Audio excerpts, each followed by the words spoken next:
नए नए सांसद बने पठान पर आई नई मुसीबत। ममता के सांसद को सता रहा बुलडोजर का डर। मोदी के गढ़ गुजरात में क्यों फंसे यूसुफ पठान।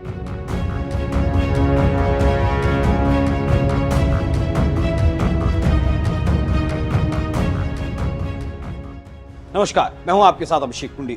कभी क्रिकेट की पिच पर विरोधियों के छक्के छुड़ाने वाले पूर्व क्रिकेटर यूसुफ पठान अब नए नवेले सांसद बन गए हैं। इसी साल उन्होंने राजनीति में कदम रखा और पश्चिम बंगाल की मुख्यमंत्री ममता बनर्जी ने उन्हें टिकट देकर चुनावी मैदान में भी उतार दिया, जहां उन्होंने कांग्रेस के कद्दावर नेता अधीर रंजन चौधरी को चुनाव हराकर बड़ी जीत हासिल की और अब वो जल्द ही संसद में भी नजर आने वाले हैं। लेकिन सांसद पद की शपथ लेने से पहले ही टीएमसी नेता यूसुफ पठान पर एक नई मुसीबत टूट पड़ी और ये मुसीबत भी ऐसी है कि यूसुफ पठान बुलडोजर के डर से थर-थर कांपने लगे हैं।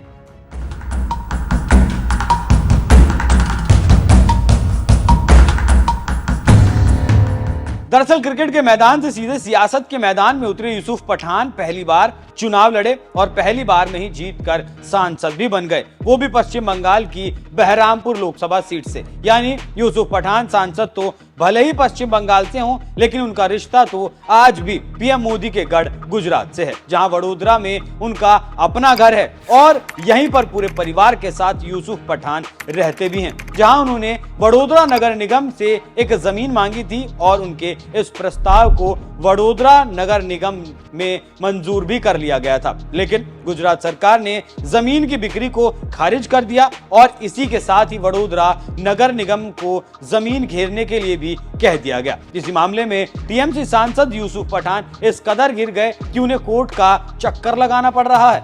जमीन खाली करने के लिए सरकार की ओर से मिले नोटिस के बाद सीधे हाईकोर्ट पहुंचे यूसुफ पठान ने कहा, साल 2012 में ही नगर निगम को जमीन लेने के लिए आवेदन किया था। फिर साल 2014 में निगम ने अलग से प्रस्ताव लाया और उसे राज्य सरकार को भेज दिया, जो लीगल नहीं है। मैं हाल ही में लोकसभा चुनाव में चुना गया और मुझे प्रताड़ित करने की कोशिश की जा रही है, क्योंकि मैं एक दूसरी पार्टी से चुना गया। पिछले 10 साल में कुछ नहीं किया गया और अचानक चुनाव परिणाम के बाद 6 जून को एक नोटिस भेज दिया गया।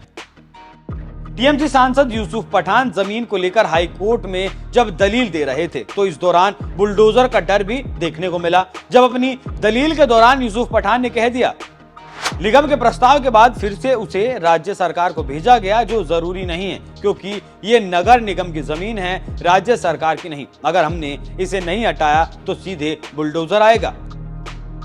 यूसुफ पठान ने जमीन खाली करने के लिए मिले नोटिस को चुनावी नतीजों से जोड़ने की कोशिश की, जिस पर कोर्ट ने भी उन्हें तगड़ी नसीहत देते हुए कहा, मुख्य मुद्दे पर टिके रहें। अब इस मामले में कोर्ट ने वीएमसी के वकील को भी अपना पक्ष रखने के लिए कहा है। आपको बता दें, जिस जमीन को लेकर विवाद चल रहा है वो जमीन दरअसल यूसुफ पठान के घर के बगल में है, जिसे उन्होंने बाजार दर पर खरीदने की पेशकश की थी और वडोदरा नगर निगम ने 2014 में जमीन बेचने के प्रस्ताव को मंजूरी भी दे दी थी। लेकिन राज्य सरकार ने इसकी मंजूरी नहीं दी थी, क्योंकि वहां उसका अंतिम प्राधिकरण था। यही वजह है कि गुजरात सरकार ने टीएमसी सांसद यूसुफ पठान को जमीन खाली करने का नोटिस दे दिया। इस पूरे मामले पर आपका क्या कहना है? अपनी राय हमें कमेंट कर जरूर बताएं। नमस्कार।